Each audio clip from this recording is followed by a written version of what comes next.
Star Wars: The Force Unleashed had an impressive initial showing with a trailer that piqued the interest of young Padawans. You seemingly would be able to manipulate the Force with your controller and enjoy a story worthy of furthering the Star Wars canon. Has all the promise materialized into an amazing romp through the universe, or is it lost in space? You cannot disguise yourself from me.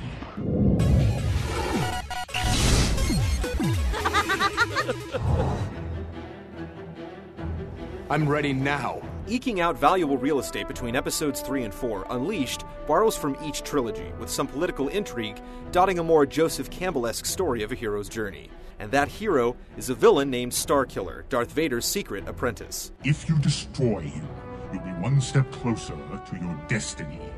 With some plot holes and blatant fan service, the story stays interesting, from the psychology of the surviving Jedi you're sent to wipe out, to the typical droid banter and the binary choice between the light and dark side that's creeping up from the moment you press start. There are definitely some stretches taken with the canon, but it's an enticing ride.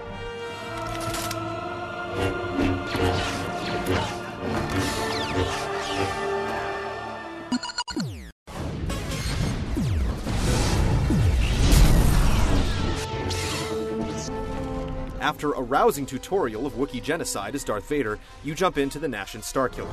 What is your will, my master? With a limited set of Sith skills, but more than enough of the Force flowing through his veins to lay waste to stormtroopers en masse. The levels are varied and thematic, but sometimes overly so. Areas tend to look the same from beginning to end, and it's easy to get turned in the wrong direction, even with a minimap. Later on, these sites are revisited and remixed, providing little variety across the game's 9 missions. The areas are rarely claustrophobic, giving Starkiller room to show off his style, like sizzling foes with lightning or throwing a hapless soldier to his doom. All of the above nets you a variety reward through a rudimentary leveling system based on force points, culled from dispatching enemies and completing certain objectives. You can buy new combo moves, increase stats, or strengthen force abilities. It's pretty limited, but it adds a level of accomplishment. Sadly, major abilities are unlocked by plot progression and not leveling. Despite having all the grandeur of Star Wars at its disposal, the levels can grind on thanks to all the recycled linear locales and enemies. So maybe its incredibly short length of 7 or 8 hours is for the best.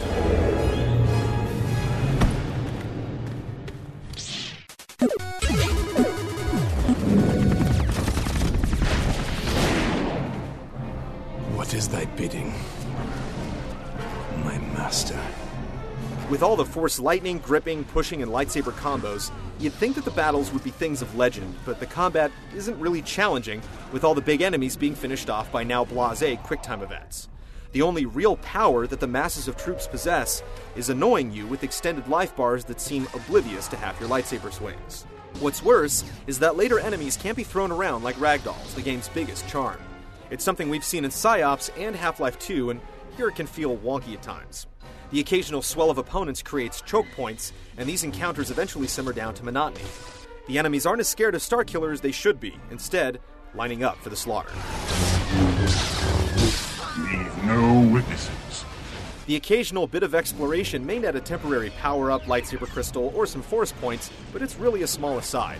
The boss battles offer some neat effects, but the spamming of force abilities will inevitably get you to another QuickTime event. Fighting eventually becomes a chore.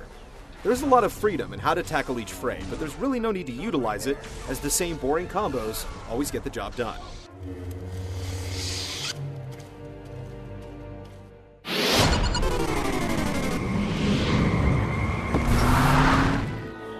It seems that you are about to achieve your primary programming, Master.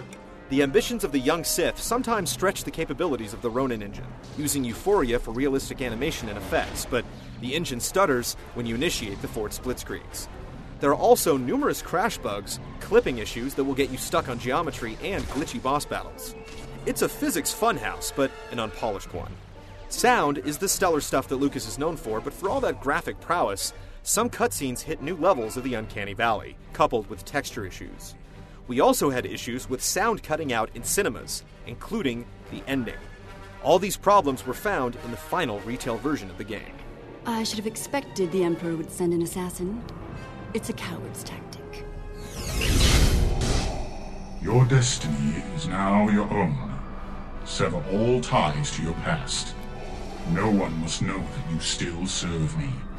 The Secret Apprentice has a palatable action game, which, for a change, is strengthened by its license and story. It initially delivers on its promise, but it erodes over time due to the monotony and meager difficulty that discourages exploring the combat's complexity. Long ago, in a galaxy far, far away, things like telekinesis and laser swords were enough, but now games need to back up tech with substance. This is where Star Wars The Force Unleashed turns to the dark side. Now go, and remember that the dark side is always with you.